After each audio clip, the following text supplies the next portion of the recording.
Welcome to Real Estate and Murder, a podcast about real estate and murder. I am Amy Brockbank. And I am Sarah Brager. We are both licensed real estate agents in the state of Utah who have a common fascination with true crime. We are here to tell you stories of murder amongst the real estate community. It might be an agent, it might be a client, it might be an undetected serial killer. When it comes to real estate crimes, some are predators and some are prey. We just want to issue a trigger warning. The content of these cases can be difficult to hear from time to time, and please listen with care. All right, everybody. Hi, Amy. Hey, Sarah. How are you doing today? Good. How are you? I'm super excited. We're in a brand new studio. We are, you guys. We changed studios. Which we love. It's a beautiful studio. Yeah. And we have a special guest with us today. We do. We're so excited. Okay, so can I announce the special guest? Yeah, because absolutely. I love this special guest. She's close to me. Everyone, we have Candy Myers here with us today to talk about our case. And Candy is actually my aunt. Yes. Yep. So Candy, you actually met my uncle later in life. So I haven't known you my whole life or your whole life, but you've moved to Utah here where I am. And now we get to see each other and we get to do fun stuff like this. Yes. It's wonderful. I love it.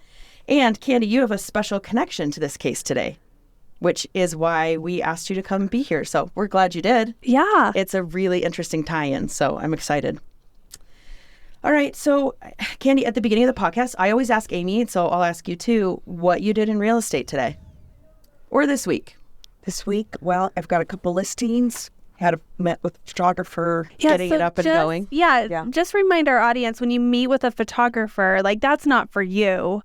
It's, right. Yeah, just tell our audience, what that photographer just kind of goes, just briefly. Sure. So I have a photographer I use almost exclusively on my listings. And on this particular property, it was in Heber. And it needed some extra, we had to work around a tenant. Because there's a tenant there who is living large. Sure. Yeah. Sure. We were moving his stuff around and trying to make the pictures look more interesting than they might. And so I went there to kind of give him direction on how I wanted to see the room set up. Yeah. That's great because there's a big difference between an agent who's really involved in the process instead of just trusting that it'll just be okay or go that way. To be really involved like that is different. That sets you apart. Yeah. It sets you apart. I'm on site for photography. Yeah. I know Amy is too. So yeah.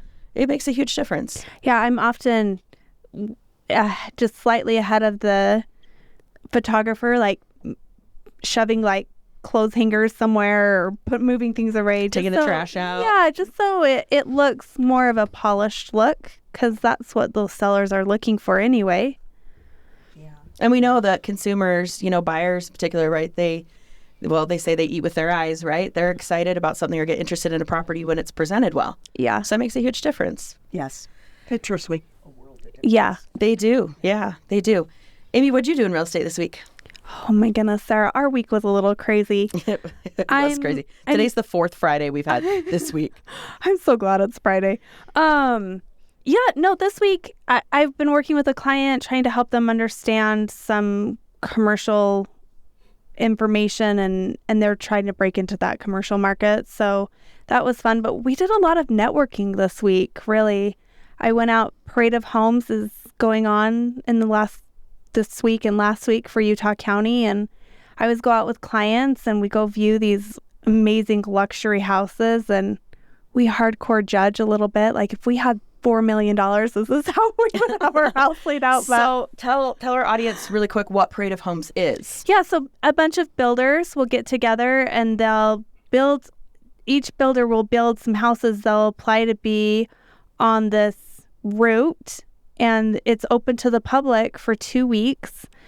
Several places in Utah do this throughout the year. And people can just go through and it's advertising for the builder to showcase what their products look like. It's advertising for interior designers to showcase the skills that they have. It's good networking for agents. And it's just fun to go out with clients. So you just get to walk through high-end custom homes. Most of them are high-end, and they're all custom. Yeah. It's fun. It's a really popular activity around here. Ken, have you ever been to Parade of Homes? Yeah. Yeah. Do you like it too? My daughter, her neighbor did had the house built, scheduled to be on the Parade of Homes, but they got really close to the deadline. Yeah. 2 weeks, she's on a cul-de-sac. She couldn't even get to her house. There would be 20 trucks, cars at 3 in the morning. Oh my gosh. Wow. Lights as they're trying to finish The property. landscaping So it would and be stuff. ready to open up. It was part of the builder incentive. Said, if you'll let us showcase the home, we'll get it done. But it was really fun for us to go visit her and That see is all the cool. activity. And That is very cool. Yeah, building a home, like custom homes, one-off homes, the process is very unique because the builder relies on so many other moving parts, right? So Right. sometimes there's time crunches that I'm sure are so stressful. yeah. But Creative Homes, okay, that sounds like a fun week. Yeah. How about you, Sarah? What did I do in real estate this week? I am working with a client getting their home ready for listing as well. So we've got to do some touch up and work around the house before we're even ready for stuff like photography. So I did a little bit of that. And then Amy, we did a little podcast launch party last night. We did. We networked for that too. We did. So today, the day that we're recording, is also the day that we dropped our first episode live on all of the podcast platforms. Yeah. Right? And we have our editor here. He's not mic'd, but Hi, Danny. Yeah. Shout out to him.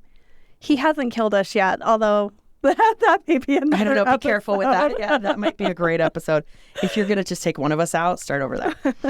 Yeah, it was an amazing party. We invited industry professionals that were, that we know and we network with, like you said, so that hopefully we can get them excited about this as well. Yeah. And we had a very successful event, and my phone has been blowing up all morning with, compliments and praise and thanks for a great party because we did a murder mystery party. We did. It was fun. It was and super it's a fun. nice way to talk about real estate without.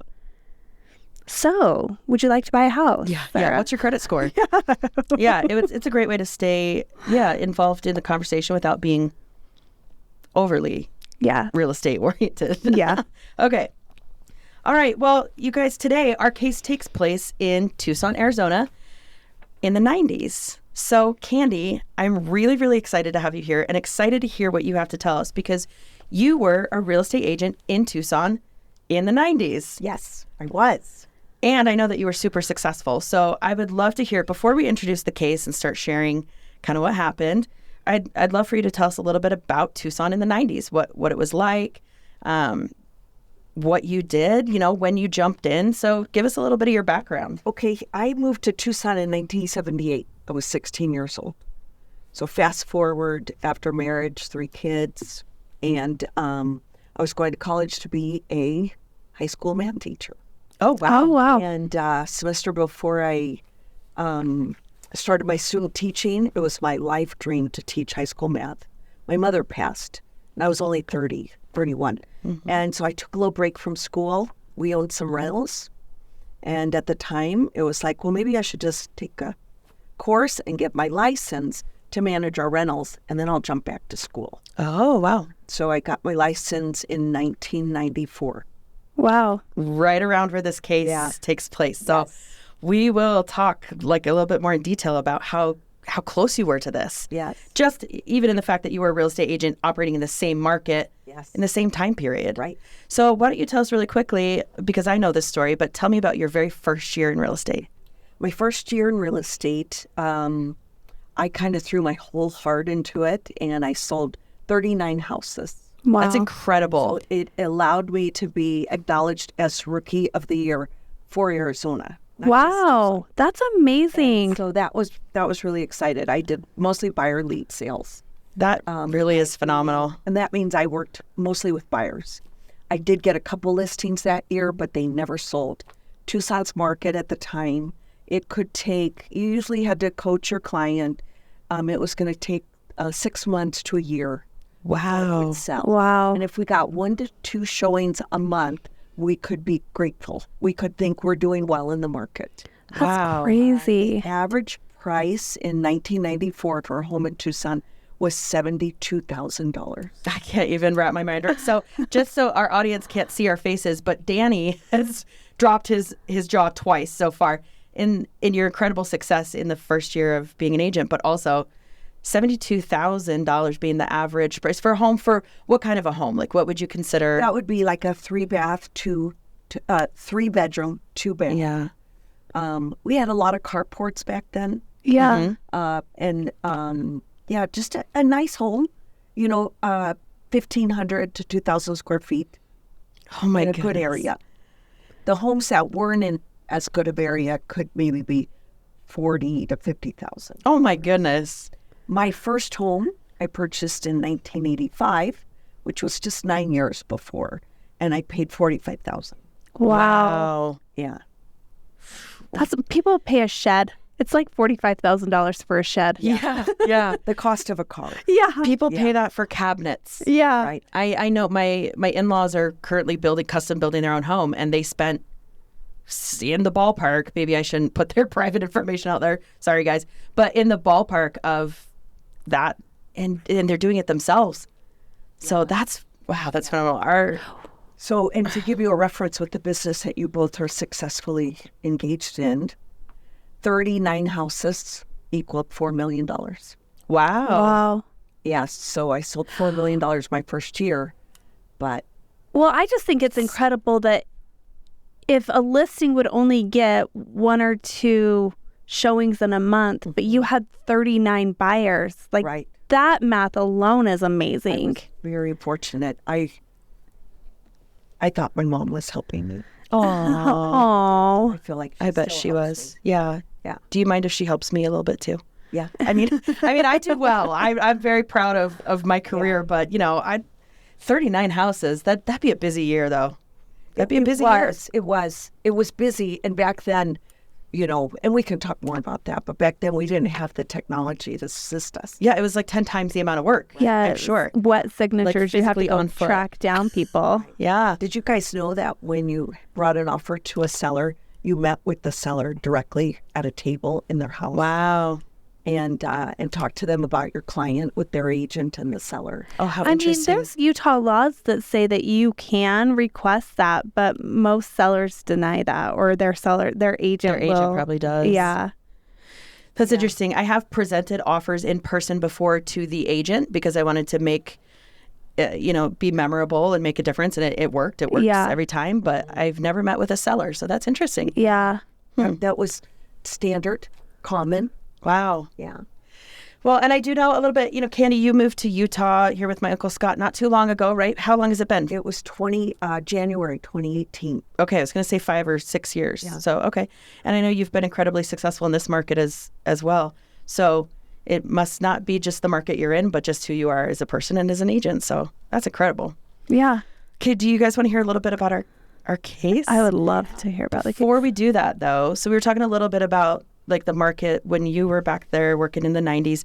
Amy, as we always do in our episodes now, you're going to give us some statistics about the Tucson market today. Currently, All right, yes. go ahead. Give it to us. Yeah, so the median sales price right now is $336,000, which is $250,000 more. different. Wow. The median days on market, which means average, right, is 54 days. And the price per square foot, the median, is $233 per square foot. So a little different than when our story took place. But the number of homes sold currently is down almost 4% this year than last year. And the average home sells about 1% below list price right now. Only about 20% of the homes that have sold are above list price. And as of the time of this recording, Tucson is a buyer's market, meaning that the supply of homes listed for sale is higher than the number of buyers looking to purchase. So same kind of market, not as drastic as it was in the early 90s. And then the people that move to Tucson are usually from Seattle, LA, and San Francisco. And the data was pretty interesting because most of the people stay in Tucson. They're lifelong residents, but those that choose to move still stay in Arizona. They go up to there's in the north, there's, Flagstaff, Sholo, Arizona, Prescott. They're more wooded. So, but they stay in Arizona. Interesting. Candy, what do you think the number one drive for people coming in from out of state to Tucson specifically would be? Is it climate? Is it accessibility? I mean, the housing market sounds healthy. That's still an affordable home, even with today's interest rates. So what do you think the drive is? I think my experience would say we had a lot of retirees come because the weather is so conducive to a year long. You can be outdoors it's really a beautiful, some parts of Tucson are beautiful. We have a beautiful mountain range. Now, if you're familiar with the Phoenix area, we look and feel very different than Phoenix. So it did feel, there was a different clientele or population that was drawn to Tucson. Yeah. Someone who might go to Phoenix. Interesting. Very interesting. Yeah. Yeah, so I think climate was number one.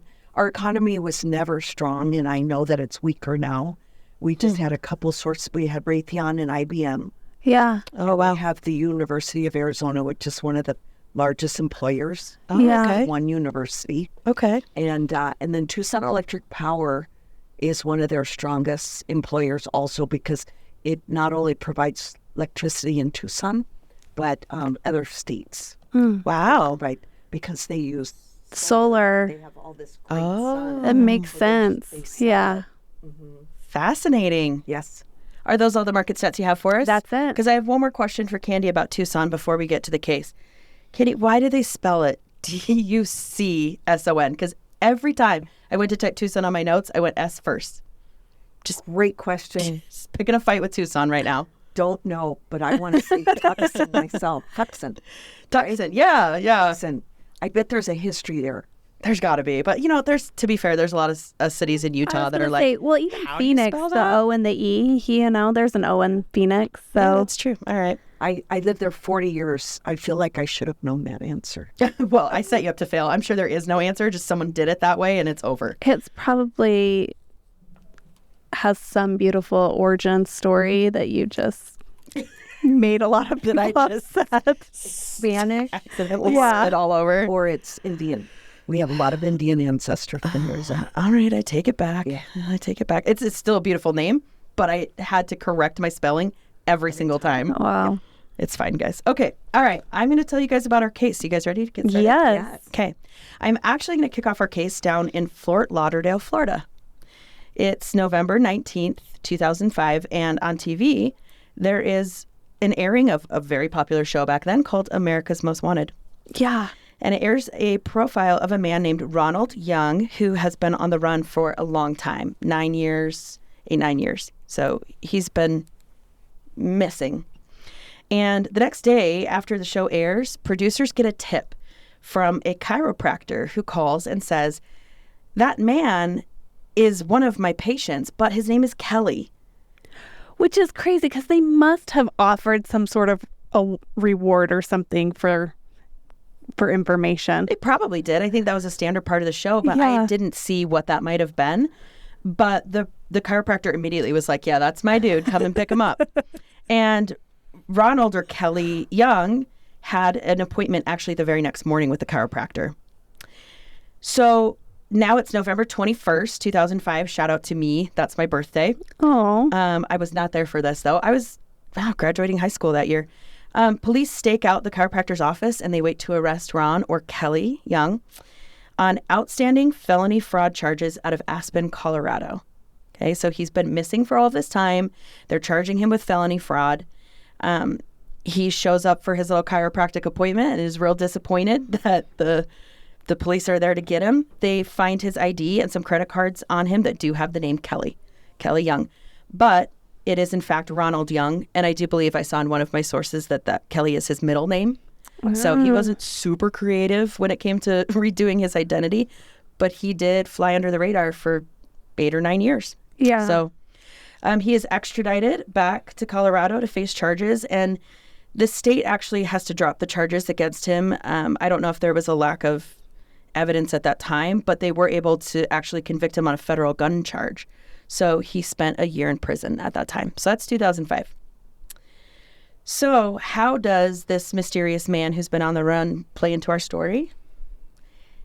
Let's go all the way back to Tucson, Arizona. We're going to head to the 90s era, and I'm going to introduce to both of you the characters in today's story. Now, I say characters. They were actually real human beings, but they both were quite the character. So I can comfortably say that. So I'm going to introduce you guys both to Gary Triano and his one-time wife, Pamela Philips. Yeah. You ready? I'm ready. I'm ready. All right.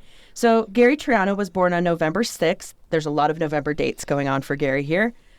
He was a longtime Tucson, Arizona resident. He graduated from Now, Candy, you might have to correct me. Rincon High School? Rincon. Rincon. All right, Rincon High School, and earned a degree in accounting from the University of Arizona. And he actually also attended the University of Arizona's law school. Okay, Sarah, I'm going to stop you right here because Candy actually went to the same high school and college, I believe, right? Yes. Graduated different years, but Go Rangers. yeah. Rincon Rangers. Right? Rincon Rangers. You- Blue and white. Really were close to this case. Yes. Yeah. Thank you for reminding me of that. No, I was you're so good. worried about how to pronounce Rincon that I completely forgot Candy had said she went to school there also. Yeah. Go Rangers. Okay. So I don't believe he practiced law, but he was an intelligent man. He studied accounting and law. And so he was known to be a very bright guy. From there, he married a woman named Mary Cram. So that was his first wife. And they have 2 children, Heather and Brian. So in all the sources that I've read and listened to in preparation for this, it was known that Gary was like a very charming, very outgoing guy. So he would attract a lot of attention. He was said to be one of those guys that would walk in a room and immediately commanded the room, you know? Yeah. He would just gain attention with his charismatic personality, which actually set him up to be a very successful businessman. You know, because that's a great trait for an entrepreneur to have, the ability to connect and to charm people and to get people involved in what you're doing by being someone they want to be around, right? So he actually started off his life as a very successful businessman. So he was in real estate development. He actually dabbled a little bit in executive producing films.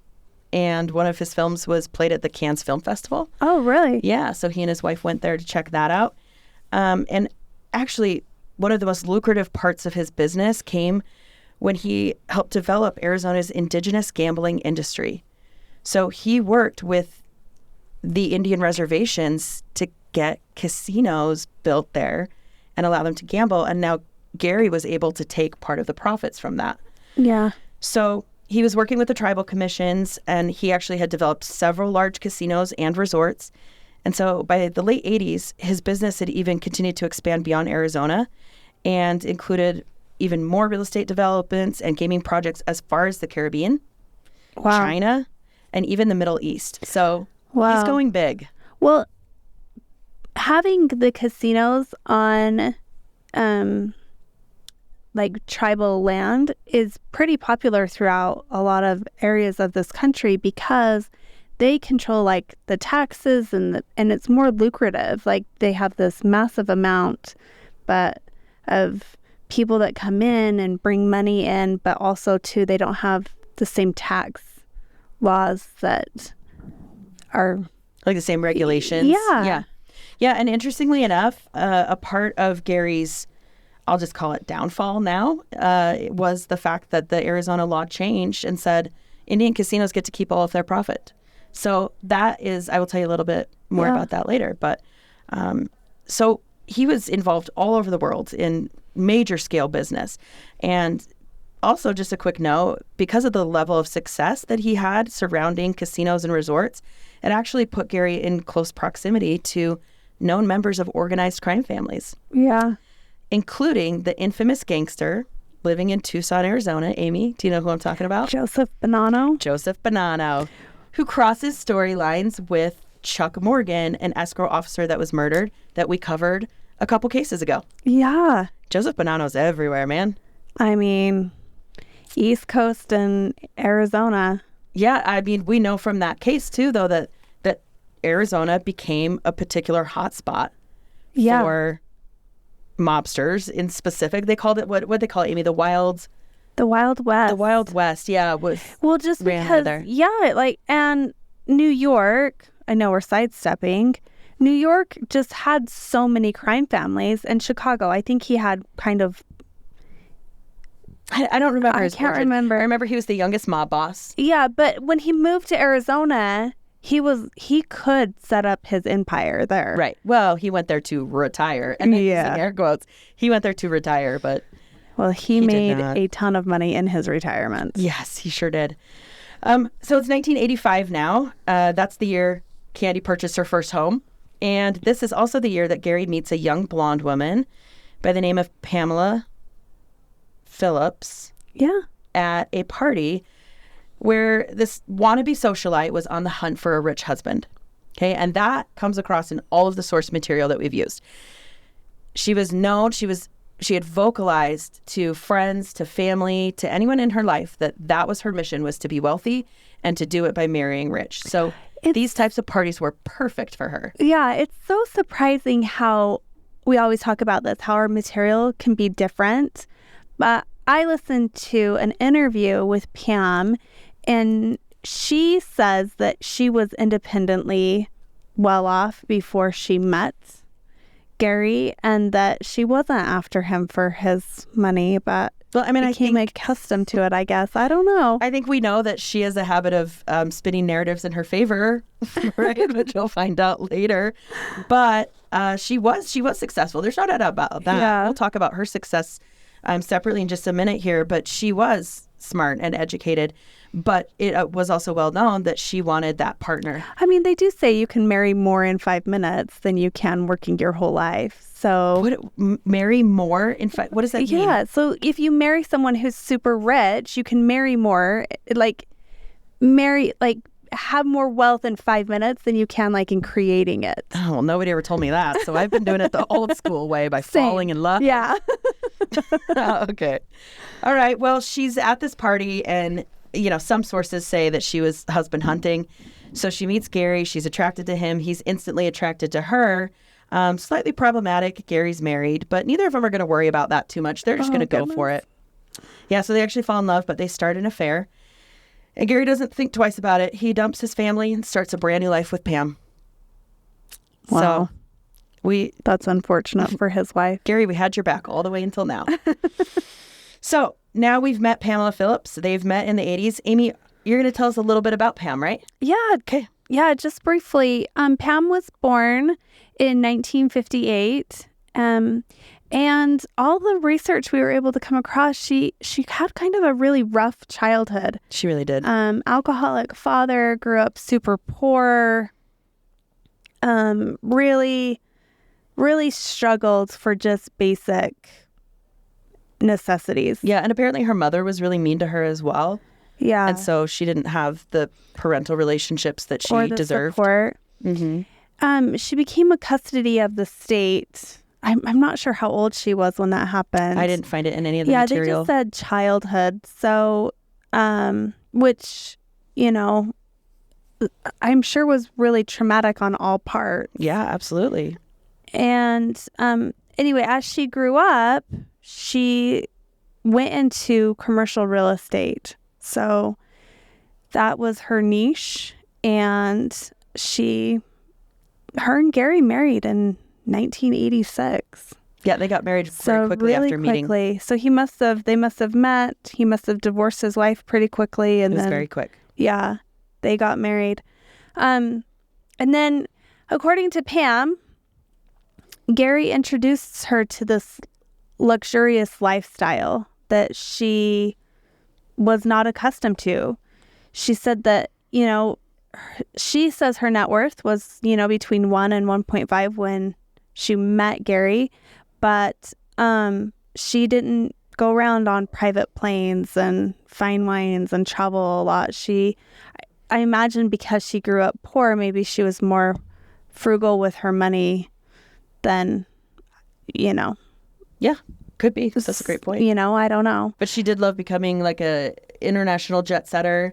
They had their wedding on a yacht. Yeah, she really embraced this lifestyle. Yeah. She quickly became accustomed to it. Gary and Pam end up having 2 children together, and they were acquaintances with Donald Trump and his wife, Marla Maples, at the time. And sources have said that Trump and Marla ended up coming to a basketball game at the University of Arizona. Oh, really? To hang out with them? Yeah. So they hung out in certain crowds. They hung out in crowds of other wealthy people. yeah. They had private jets. They had trips. They had quite the large lifestyle. Yeah. During this time and towards the end, early 90s, I guess, Gary had gotten himself involved in, some shady characters. And Pam says that there was always some stress that was happening at the time. She felt her and her kids were in danger because of the crowds that they were involved in. Gary owed some money to some people that you don't want to owe money to. Mm-hmm. And so that caused kind of a rift in their relationship, according to Pam, and they end up divorcing in the late 1993. So that is definitely the narrative, according to Pam, because in the other sources on the flip side of the story, Gary is really starting to struggle financially. There was the sources again said that there was a big, not crash, but like a big problem with his real estate developments. Like all of a sudden it halted. Again, the Indian casinos, the law in Arizona was changed. The casinos now got to keep 100% of their profits. And that was a huge blow to his income. That was a major, major part of his income. And then there was also just some other business dealings he was involved in that just went sour all at the same time. And so their wealth vanished very, very quickly. And it was said that Gary was involved in upwards of 40 to 50 lawsuits. Wow. At that time. Yeah, being sued by business investors, partners. He was having it rough. And so in that narrative, whether that one's true or Pam's part is true or the truth is somewhere in the middle, like usually they were taking a really hard financial hit. Well, it sounds like whatever version it is, they were both living maximum amount. I mean, they obviously had a ton of money, but they were living this very high lifestyle, and when it was taken away, like they weren't okay, like we'll just struggle through this for a minute. It was like they had to customize themselves to, I don't know, to a different lifestyle. You knew of them during this time. Is that kind of the impression that was going around? Yeah, I mean, part of your story brings back the memory to me. So in the late 70s, IBM brought San Jose plant to Tucson. That was a real big positive hit to our economy. Sure. And there was quite a amount of development starting in the early 80s and in the 80s. And then around 90, we had a lot of lots where you could see the subdivision was created, but we really economically, Tucson really suffered.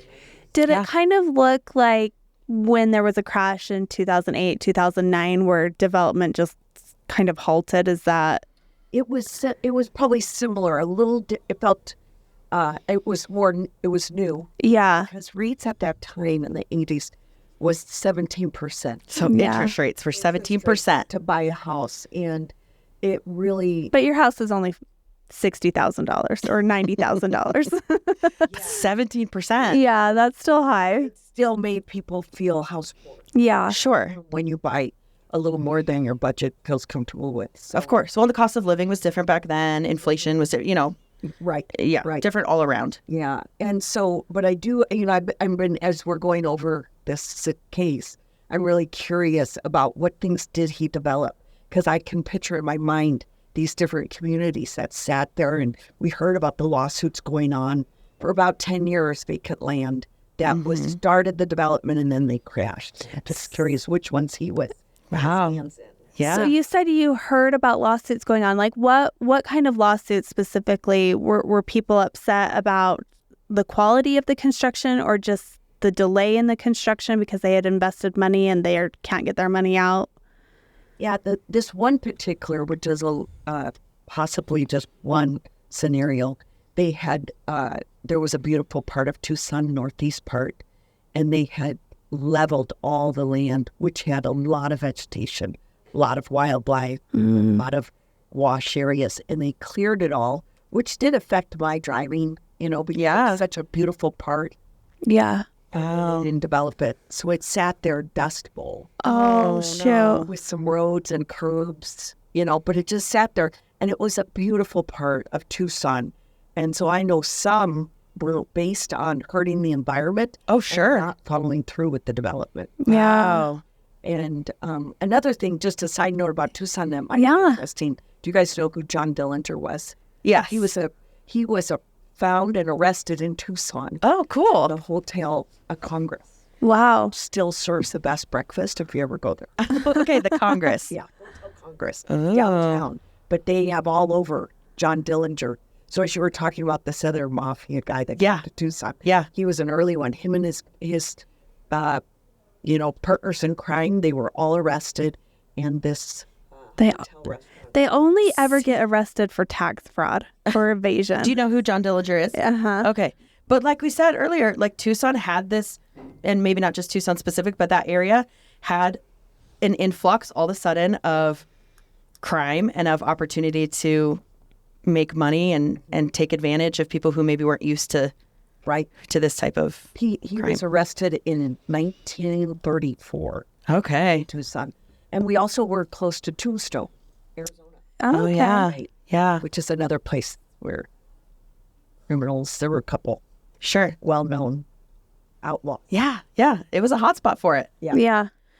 Wow, fascinating. Okay, and maybe this will help, Candy. I'm not sure if this means anything to you, but in March of 1994, Triano's company, Frontier Investments, Okay. files for Chapter 11 bankruptcy, reorganization, with assets of $1.36 million and debts of $26.8 million. What? He was millions of dollars in debt, you guys. Yeah. So, and you can imagine, kind of like what you were just saying, Candy, that it angered a lot of people in the community.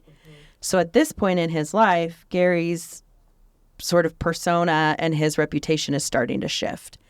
And this drastic change in their finances really strains their marriage. Pam and Gary end up having a very ugly divorce. There were a lot of accusations flying around of abuse. There was restraining orders taken out. There was altercations at court where the judge had to step in and stop Pam from doing something. So it was a really, really toxic divorce. So, Sarah, I just, had to do some quick math real quick, although Candy is the math teacher. Or Go ahead, try and show her up. No, but the conversion rate is like 60 million nowadays to this 26.8 For the million. debts, you mean? Yeah. So, yeah, he was almost, in today's money, $70 million in debt. 60, yeah. That's a lot of money. Yeah, that's And crazy. It's got to be nearly impossible to come back from, Yeah. right? Yeah. And Tucson is a small town. Yeah? We used to call it, it's a small city instead of we used to call it a big town instead of a small city. Okay. We all knew each other. Yeah. My neighbor was one of the largest commercial brokers. Oh, wow. And so now I'm curious if Gary worked for him. Yeah, could be. Or Pam. Pam was commercial broker. Yeah. Yeah. I'm curious. Either one, if you knew one, you probably knew the other Right. at some point. Yeah. It's the who's who. Very interesting. So people knew what was going on. Like it felt like high school, but it was a town. Yeah, Yeah. absolutely. So, Sarah, yeah, you mentioned that there was like this divorce proceedings where things are dramatic and ugly on both parties and different restraining orders and suits filed in court. But Pam ends up taking her her and Gary's two kids, and moving to Aspen in 1996. And she says it was because of like the threats that Gary was receiving. Yep, she's out of there.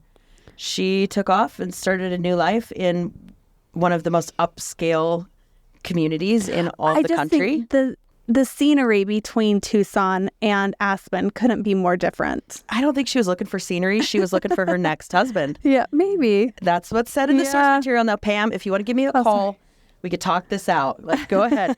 But I guess it's time. I mean, that dropped a little bit of a hint right here. But Candy, you were active in real estate in the area. Yes. You were in close proximity to the crime, to what happens now. So I'm going to actually ask you to tell us a little bit more about that. But I'm going to ask you to reveal which one of these characters does not stay with us the whole story. So tell us what happened. Which one of them didn't make it all the way to the end? Okay, Gary. Yep.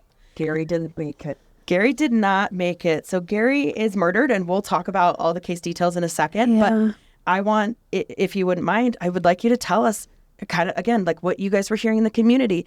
You tell us about your proximity to all of this. Yeah, so his death occurred at La Paloma Country Club, where, as a real estate agent, that's where all our best parties were. Oh, Where we celebrated. so that was like the networking spot. Yes, and at least the broker I worked with, we had all our annual parties there. And it was a well-known golf club. So many people knew Gary. Well, if you didn't know him, you knew who he was. Yeah. Just like you. Yes. You knew of him. Yes. And my office at the time, was just, I could have walked to the golf course from my office. Oh, wow. It was that close. So do you, and I'll get into the details of how he died in just a second here, but do you remember that Were you day, there or do you in remember your in the office? news? I want to say yes, but I don't. And what happens is it happens and then you hear about it happening. Yeah. And then it's been, it was just so much. I'm like, what did I know first? Yeah, of course. Right? Yeah, of course. You heard about the murder or the accident Yes, because no one knew which it was. sure. It's fascinating. So I think sometimes what I know might be years of following this story. Well, and it took a long time to bring anyone to justice. Yes. Years and years and years. Again, we'll tell more about the story when we get to that point, but it took Pam 17 years after Gary's death to get to court. That's a long time. And we know because I introduced the story starting off with Ron, so we'll bring his character back too, but it took them 10 years to even track him down. So I'm sure, there's obviously a lot of scandal and everyone's talking about it and wants to know what happened, and it kind of dies off because there's no progression in the case. Yes. I would see like around the water cooler because that's what Yeah. we did in the 90s. Yeah, I didn't right. have the internet. I didn't have Facebook, Instagram, or Yeah. 4 hours news. Yeah. I only had a couple hours of news. 6 o'clock, 10 o'clock in the morning. Right. So lots of conversations like, what happened? Yeah. Word of mouth. Yeah. My memory is most people thought it was money driven, Sure. and because he owed a lot of people money. Yeah. Yeah. Yeah. He had created a lot of enemies at this point in his life. Yeah. Of course, not that anyone deserves to be murdered brutally the way that he was, but he had a lot of enemies. Right. And remember, I had mentioned that there's theories that he had some proximity to the mob because of his involvement in casinos. So after his death, the police had a long list of where to start. So Well, I think there was no shortage of suspects for the police just because of the reputation that he had around town. yeah, because of the nature of his business dealings, for sure. Yeah.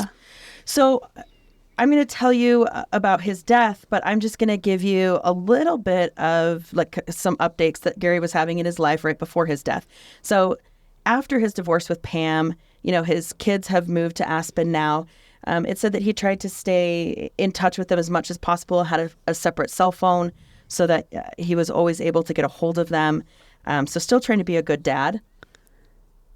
And he had actually at this point met another woman named Robin Gardner, had a 5th child with Robin. Wow. However, they did not marry. They never got married. There was, again, another toxic breakup with accusations of violence and abuse. It's said that Robin was very upset that Gary would not marry her, but Gary was not in a financial position nor an emotional position after the kind of traumatic divorce he'd already had to do so. So they did not maintain their relationship, but he does now have a 5th child. But things are starting to look maybe a little bit better financially. Gary's starting to settle out some of these suits and get on payment plans and trying to make some commitments. Could you imagine that payment plan? I mean, well, and to so many people, $70 million. Yeah. Like I said, today's money, $70 million. It's got to be pretty hard to come Well, back I from. mean, a lot of times I think the courts probably slash the price of what he owed if it went to court, but still. Sure, which would just only enrage the creditors even more. Yeah. Right? So actually at this point, Gary had been kind of house hopping. He was living with different people at different times. At the time of his death, he had roomed up with a new business partner that he was working with, although I don't know anything more about that. And he was actually borrowing cars just to get by, to go to new business meetings. And so he was really struggling. He was bouncing around. But it's said that at this point, he was a little bit more hopeful. It felt like things might start to take a turn. And so on November 1st, 1996, we're back in November again, Gary's having a great day. He's actually golfing at the La Paloma Country Club, which, Candy, it says here that it was in Catalina Foothills. Yes. So what is Catalina Foothills in relation to Tucson? Is it like a suburb? So Tucson, the interesting thing they did with Tucson is they just made it a large town or big city, small city. We had a population of around 1 million that included the whole county. Outside too. Catalina Foothills, we have a beautiful mountain range called Catalina Mountains. Okay. And Catalina Foothills would be those homes that are north of River Road. So they're really in our more picturesque, beautiful part of Tucson, or the higher dollar per square foot homes. And really, still today, one of my favorite parts. It's a beautiful part of the community. It really is. National forests are lined. The mountains are protected by our state, the Arizona State, or our national parks and recs. Oh, okay. So it is a breathtaking part of Tucson. Oh, wow. That's good to know. And people can golf all year long. Is it Sure. still a pretty exclusive place to live? The Catalina Foothills. Yeah. Well, if people came from other markets right now, given the dollar per square foot, Sure. it's more affordable.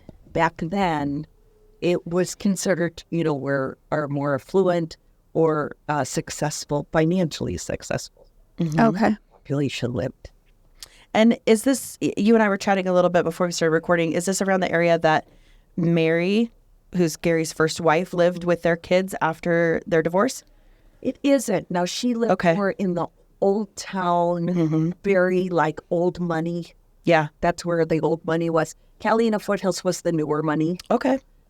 So when you think of, both areas, very desirable. Gotcha. I don't know. That's good to know. See, Yeah. that's why I'm so excited that you're here, because you have just this insider scoop that we would just never know any Yeah. other way. So it's so cool. Another thing, I shared an office for a while in my business with a commercial broker, and she does know them. Okay. Both of them, and worked with them. Yeah, you had said you were Wow. going to look back through your history and see if you could find anyone that was tied in. And And we shared an office for 3-4 years together, and she's one of my closest friends. So she knew them very well. wow.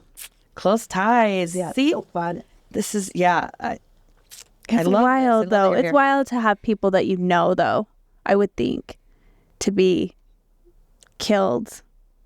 Yeah. And in this way. Yeah. Speaking of in this way, so again, it's November 1st. Do you guys remember when I said what Gary's birthday was? November 6th. November 6th. So Gary is enjoying a game of golf. He plays all 18 holes with a friend who's unnamed. I don't know. Maybe Candy can find out. I don't know who the friend was, but Gary finishes playing 18 holes. And while he's getting ready to leave the country club, he does not know that at home, it just says home. I'm not sure what home, since he didn't own a home at that time, but his family and friends are gathering for a surprise birthday party for Gary Yeah. for his 53rd birthday. So he's getting ready to leave. He finishes up around 5 p.m. and then he takes all of his stuff. He goes out to the parking lot and he opens the door to his Lincoln Town car, which was apparently being borrowed at the time. Yeah. And apparently it was well known, if you knew Gary, that he never locked his vehicle. I don't Or the vehicles he was driving. I don't know why, but apparently that was well known. So Gary gets in the car and he sees that there's actually a blue canvas bag sitting on the passenger seat, which was weird because he didn't put it there. And so he leans over, of course, as he would. He leans over to grab the bag and see what it is. And as soon as he touches the bag, it explodes in a huge fury fire. Did you not know this? I didn't know that it was the bag that exploded. I seriously thought it was the car that exploded. Well, I mean, the car exploded with it. No, I know, but you hear car bomb, you automatically assume it's like under the seat or, Okay. something to do with like the brake line or something like. Okay, so here we go into what I call our Surprise Amy segment. I try at least once an episode to just surprise Amy with some part she doesn't know. And this is it. So, but buckle up. I am going to give you a few details about his death so that it's understood like how brutal it was, but it's not the nicest thing to read or hear. So if, you have a queasy stomach, maybe fast forward 30, 60 seconds here, because it was a huge explosion. It was actually so large. The whole car, I actually saw like photos of the crime scene. Well, and then they did a reenactment. in one of the sources you want. yeah. There are actually several documentaries and episodes that cover this case, and so I did see a couple. Yeah, you're right. But the top of the car was exploded off. All of the glass was shattered, even in the cars around it. And it said that the blast had an effect almost up to 200 yards away from it. So it was a very violent explosion. Yeah, I mean, neighbors described it that there was car parts that like flew into their swimming pools. Mm-hmm. Yeah, and it damaged the windows, some of the windows at the country club. It was a very violent explosion. So the canvas bag actually contained a large pipe bomb that was very violent.